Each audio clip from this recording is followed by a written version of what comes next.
सुंदर, अप्रतिम, मनमोहक सौभाग्य अलंकार मंगळसूत्र महोत्सव 100% जीएसटी फ्री. मयूर अलंकार, सराफ बाजार आणि गंगापूर रोड, नाशिक.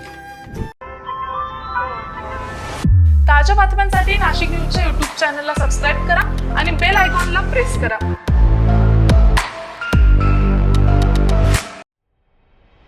कारागृहांमध्ये कोठडीत असलेल्या कैद्याचा मृत्यू अनैसर्गिक कारणामुळे झाल्यास त्याच्या वारसांना भरपाई देण्याच्या धोरणास मंत्रिमंडळ बैठकीत मंजुरी देण्यात आलेली आहे. राष्ट्रीय मानव अधिकार आयोगाच्या सूचनेनुसार ही भरपाई 5 लाख रुपये इतकी दिली जाणार आहे.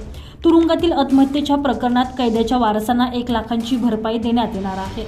राज्यातील सर्व कारागृहांमध्ये हे धोरण लागू राहणार आहे. मुख्यमंत्री देवेंद्र फडणवीस यांच्या अध्यक्षतेखाली मंगळवारी दुपारी राज्य मंत्रिमंडळाची बैठक मंत्रालयात पार पडली.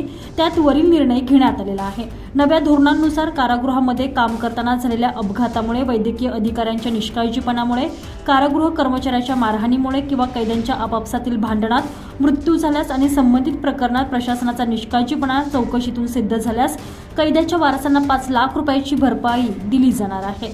तुरुंगवासातील आत्महत्येच्या प्रकरणात कैद्याच्या वारसांना 1 लाख रुपयाची भरपाई देण्यात येणार आहे.